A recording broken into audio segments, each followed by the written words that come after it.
Rosmar, nagpatulfo. Matapos mascam ng dating tauhan, dumulog sa programang Raffy na Tulfo in Action ang mag-asawang sina Jerome at Rosemary. Rosmar, pamulaklakin matapos umano silang malinlang ng dating tauhan na si Ethel Tumagay. Ayon kay Rosmar, pinagkatiwalaan nila si Ethel na humawak ng pera mula sa kanilang mga negosyo, kabilang ang resort. Ngunit natuklasan nilang mahigit 1 milyon na pala ang ninakaw nito sa loob ng 1 taon.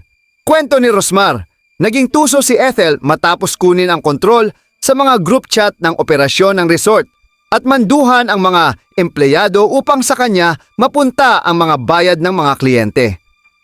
Lumalabas na pati mga kagamitan ng resort gaya ng kaldero at freezer ay naibenta pa umano ni Ethel ng palihim.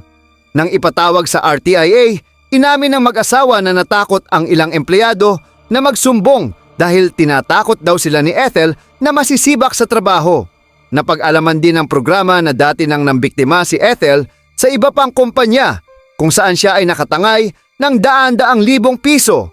Sa investigasyon, kinumpirma ng barangay sa Amadeo, Cavite na tumakas na si Ethel papuntang Imus. Ayon kay Senador Raffy Tulfo, maaaring kasuhan ng qualified theft si Ethel at pinayuhan ang mag-asawa na ayusin ang sistema ng kanilang negosyo upang maiwasan ang ganitong insidente sa hinaharap.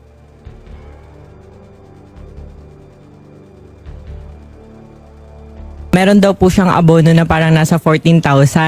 Okay. And pinatanong ko po dun sa staff ko kung, Ate Ethel, ang abonado ka ng 14,000. Sagot lang po niya nun is, ikaw na bahala, te. Basta kung nasa iyo naman na lahat ng resibo. So dun pa lang po nagtaka na ako kasi wala po talaga siyang abono. Parang nawala na po yung tiwala ko. Ano pong katungkulan niya sa inyong Dati po negosyo? siyang janitor nung sa time po ni Diwata. Nagparesan din po kasi kasabay ko po nun si Diwata. Tapos, Oh, okay. yes po. Tapos parang nung nagsara po yung paresan ko kasi nalulugi kasi may mga staff din po ako naglalabas ng karne, mga ganun. So tinigil ko na lang po siya. Tapos siya po, natira po siya na staff ko and yun, parang naging katiwala ko po, ganun.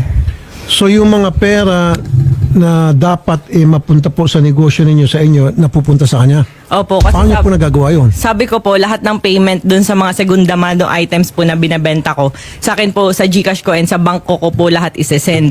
Then Okay. yung pala po, tinatakot niya po yung mga staff ko po dun sa nagbebenta ng segunda mano, yung mga cashier doon, yung mga caretaker ng resort. Tinatakot niya po na parang manager daw po siya, kahit hindi naman po totoo. Manager ko daw siya and kanang kamay na kapag hindi po sa kanya ni-remit or sa kanya po dapat ire-report, wag daw po sa akin, wag ipapaalam na may bentang ganito, ganyan. And lahat po yun, sa GCash niya po lahat bumagsak yung pera. Wala ko kayong company GCash account. Wala po, bali Rosemary Tan lang po na GCash po, ganun. Okay, pero alam po ng mga kasamahan niya na yung GCash account niya ang binabagsakan ng mga pera galing sa mga kliyente niyo. Opo, Ba't kasi- hindi nagsusumbong yung mga kasamahan po niya? Sa totoo po, pinagalitan ko rin po lahat ng staff ko na involved doon kasi sabi ko, ba't mas nakinig kayo sa kanya? Tapos may mga convo po na pinasa po sa akin. Sabi raw po ni Ethel is ano, parang, basta wag niyo muna i-report kay madam. Ako na magre-report kasi busy pa si madam, busy pa ako. Hindi ko maaasikaso yan kasi maraming utos sa akin si madam. Kahit wala naman po akong inuutos. Tapos tuwing gabi raw po, sasabihin niya dun sa nakatoka na staff, oh, mag-remit ka sa akin. Nasaan yung kita ngayon? Ikaw ha, hindi ka agad nagre-remit. Ginaganon niya raw po. Nananakot pa. Kung nakikinig po si Miss Ethel, kanina pa namin kayo tinatawagan, pagkakataon niyo na po para maibigay yung side ninyo. Kung ayaw niyo po magsalita, hindi namin kayo pwedeng pilitin. At least we are giving the opportunity to answer back yung mga sinasabi sa inyo ni Miss Rosemary. Sa akin lang po, for awareness na rin po in general na lahat ng nagdenegosyo na wag natin hayaan lahat ng tauhan na hawakan ng mga pera. Hindi kasi ganun Sobrang, madaling dapat huwag sobrang tiwala. Opo, yun po. So, sa amin kasi, mag-asawa, iba kasi yung pinakita niya sa amin na parang sa resort din po kasi namin, nagkukusa siyang pumunta para i-check daw yung mga may sira, mga ganon. Then, yun, di namin alam na ganon na pala yung nangyayari, na nananakot na baka daw tanggalin. Siyempre, iba naman pong empleyado natatakot na mawalan ng trabaho. So, yun na lang siguro. Wala ko ba kayong daily na accounting ng kita po ninyo? Meron po kaming group chat. Ako po mismo yung mga nag-check po na, for example po, may kita, may customer, may nagpabook. Kaso po, nangyari po kasi sa akin po napupunta yung down payment na kunyari 5,000 and sa kanya po napupunta yung full payment. Bali, ang nangyari po, doon po nagpo-full payment. Bakit po? Balik na data. Kasi po yung caretaker po, sa kanila po nagbabayad ng full payment yung customer. Pagkatas po mag-swimming. Kasi minsan po nag-down ng 5K after 1 to 2 months pa po or minsan after 1 year pa po si-swimming ng customer. Then kaya po pala siya ganado na umikot po sa resort namin. Natutuwa po ako kasi parang wow, ang kusa naman nito. Check daw niya kung na-maintain maayos.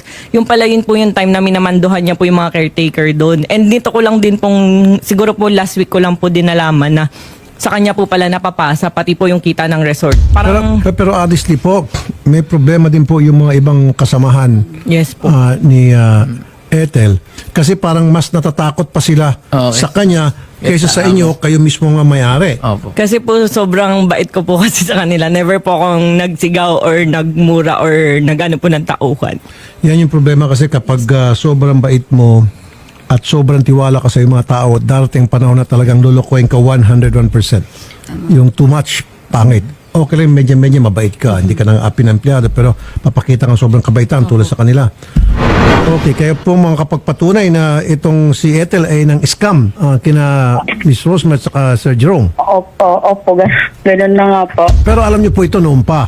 Ano lang po, noon po kasi okay po yung flow po ng ng transaction po. Okay, pero bakit hindi, matanong ko lang po, Mama, so kung Yes, po. matagal nyo nang alam na scammer pala itong si Ethel, bakit di po kayo nagsumbong sa pinakaamo ninyo? Sila po yung, dapat, yung loyalty nyo dapat doon sa pinakaamo, hindi doon sa Opo. mga alipores lang. Opo, kasi before po, hindi ko naman po alam na scammer po siya sa mga previous niya po. Kasi nito po kasi, ang nangyari po is, parang siya po yung naging head po namin po. So binigay nyo Tapos, siya ng posisyon na maging head. Bali, hindi po. Siya lang po yung nagkukusa. Sabi niya sa akin, ma'am, add mo ako sa GC ng mga resort para lang extra monitor ko kung nagbabayad lahat. Kunyari sa parcelan, yung sa skincare ko po. Bali, siya daw magche-check ko nababalot lahat. Parang nagkukusa po siya ng ganun.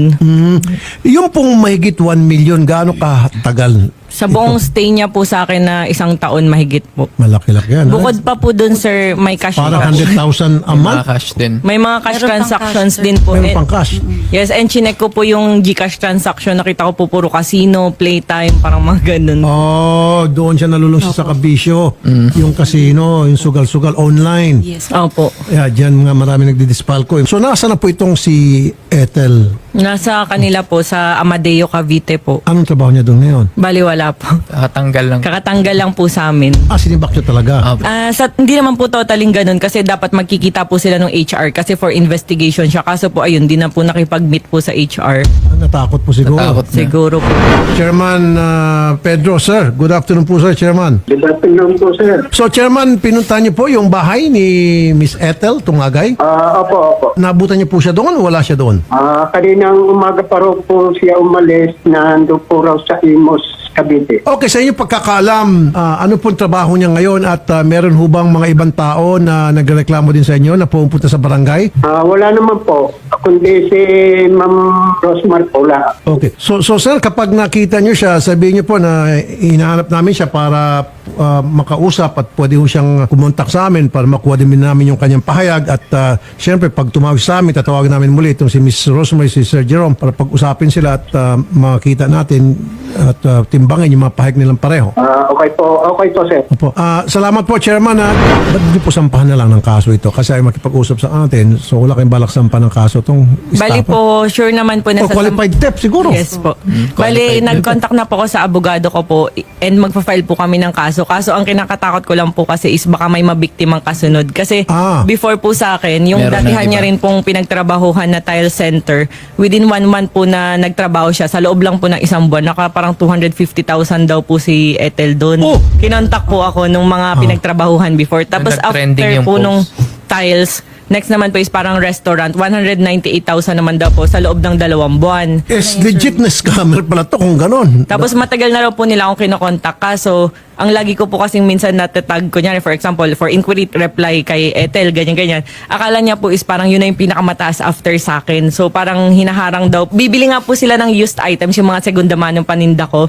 Bibili sila. Kaso dahil nakatag po si Ethel, sabi po ni Ethel sa kanila, sold out na, wala na. Parang para daw po maiwasan yung pagkakakoneksyon namin dun sa sa dating amo po ganun. So anyway, mga kapatid, kung nanonood kayo ngayon, ayan po si Miss Ethel Tumagay at inireklamo po ni Miss Rosemary at si Sir Jerome sa Pandarambong. Ibig sabihin, scammer po ito. At kung totoo yung mga balita na nakarating kila Ma'am Rosemary at Sir Jerome, legit na scammer to. Ibig sabihin, expert na ito. Batikan na po. Professional na scammer kasi. Idol ito, Ultimo Caldero, nagbebenta po Yung niya. Pati kaldero. Yes po. Pati po yung cheese stick po dun sa una ko Yung pong merienda. business. Bali, nagsarado po Marami kasi po sabi po niya yan. wala raw pong bumibili. Yung pala po sa Yung mga Gcash niya power rin po bank pala po. nasisend. Oh, mahal palang kaldero. 5,000 na ibenta niya. Dalawa po. Dalawang kaldero, 5,000. Ang matindi po, Senator, yung freezer ko po, binenta po niya ng hindi ko alam. Nilabas po niya sa resort ko. Kaya po, Ayun, medyo mahal-mahal yung price. 10,000 po. Tumatawad po sa kanya yung customer kasi sira na raw po yung gulong. Sabi niya, wala fix na yan. Bakit mo kasi sabi po niya, ganun, wala fix Ayun, na yan. ayun. Bakit kasi binili mo? Dapat chinek mo nung nandito.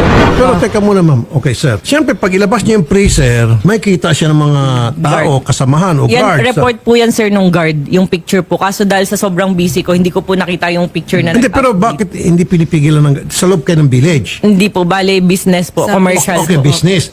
O di ba pag meron nilabas mga big items, yung guard dapat sisita. Teka muna, yan ba'y may permit? Tama po. O Ano may po? clearance galing sa boss? Pinalinis pa nga daw po niya dun sa isang staff na Leslie pangalan. Tapos sabi po ni Leslie, ano, bayad na ba yan, ate, Ma'am Ethel, ganun. Sagot po ni Ethel, okay na yan, bayad na yan. Sabi daw po sa kanyang ganun. Na-transfer na yan, fully paid na. Tapos siguro po Ginaganon niya yung guard, security, lahat po kasi ng security guard namin, nagsasend ng picture once na lahat ng papasok sa property namin, din lalabas, magsasend ng picture. So, siguro yung guard po, nakausap din ni Ate Ethel na bayad na yan. So, ang isip ng guard, okay na. Opo. So, kasi po, minsan hindi na po namin nakikita sa GC namin na may mga ganong na sobrang busy po talaga kaya hindi na So advice ko lang po sa inyo ngayon, dapat magkaroon kayo ng sistema Yes po. na hindi na kayo malulusutan. Pag-isipan niyo po na lahat ng mga gamit o bagay na binibenta niyo bago lumabas ng warehouse o opisina, meron dapat clearance. thank you. May nagka-counter check. Yan ang pinakamasakit, ano?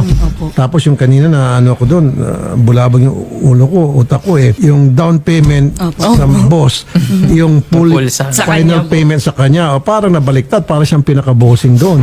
Wala ko bang CCTV sa place of business ninyo? Meron po, meron. Oh, paano nakalusot pa Meron ito? pong CCTV, kaya meron pong isang video dyan na parang yung asawa niya po kita na Ayun. parang Ayan, sinusundo sarap po siya gabi-gabi. Tapos yun po, may mga dala-dala May mga na po dala siyang na po. kung ano. Nilalabas niya na po yung mga gamit Opo. niya. Hindi lang po yan yung CCTV po na hawak namin. Hindi ko lang po na-provide po yung iba kasi pinapa-check ko na po lahat. Tapos nung namit ko po yung asawa niya sa barangay, sabi ko parang mabait naman si kuya. Baka hindi niya alam niya alam. na may ganun pong kalokohan po yung asawa po niya. Ayun, so tulad nga ng sabi mo, ikaw yung staff na hindi ako lolokohin, hindi ako peperahan or what. Katulad ng ibang staff na nagnakaw din sa akin, na pinalampas ko.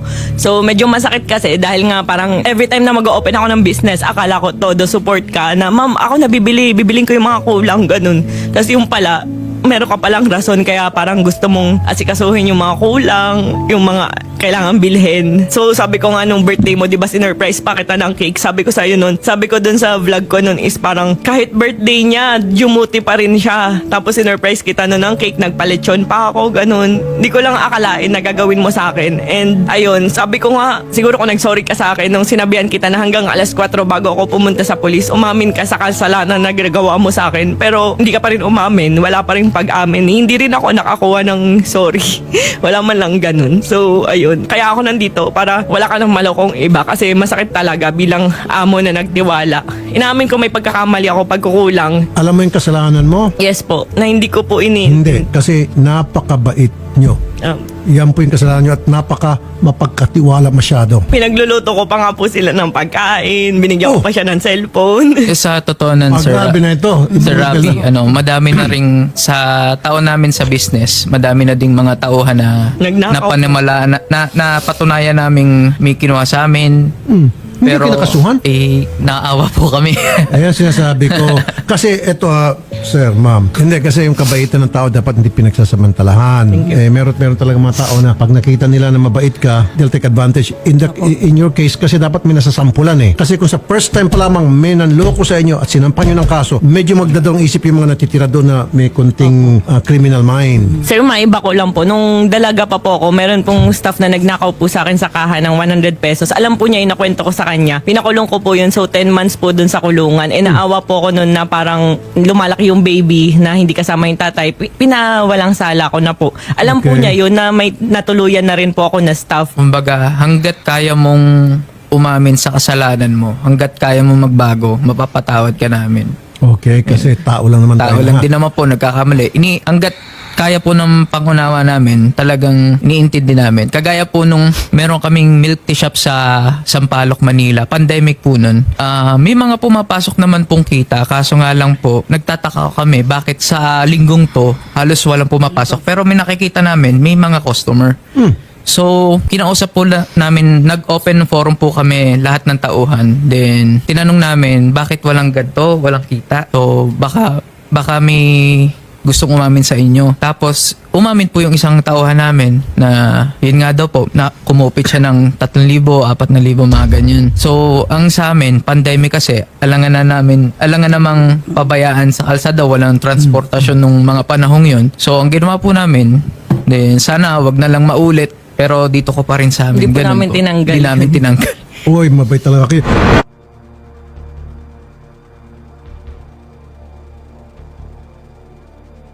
Ayun. Anyway, again, ma'am, sir, ayaw makipag-usap ni Ethel at doon lang po sa nanonood at ang isang purpose bakit nandito po ito mag-asawa para naman hindi mangyari sa inyo itong nangyari sa kanila. So parang awareness ba dahil ito pa lang si Miss Ethel kung tama yung mga sumbong na karating sa kanila at sumbong sa atin ngayon, certified na scammer to at sasampa ng kasong qualified tip. 1 million na bab. No bill yan. No bill siya. Naku, mabubulok sa bilangguan to. Maliban na lang. Paano kung umiyak at lumuhod-luhod sa inyo at magmamakaawa? Sabi ko po sa kanya noon, nag-text po ako. Sabi ko, Ethel, umamin ka na hanggang alas 4 intayin ko. Tapos hindi po siya nag-text na sa akin noon. Tapos parang yung staff po namin isa, sina Ay, tinetext po pala niya na, pinagbabawalan ba kayo ni madam na mag-contact sa akin? Ano na nangyayari? Parang inaalam niya po yung nangyayari. Sabi ko nga sana kung umamin ka sa akin, baka napatawad pa kita. Kasi marami po akong staff ganun. Pinagnakawan ako. 10,000 umamin sa akin yung isa kong staff. Tapos sabi niya may sakit, binigyan ko pa ulit ng additional. Ganun po ako ka-considerate. Nako, ma'am, yung ginagawa mo, nagsasabi ka marami nagnako, pinapatawad.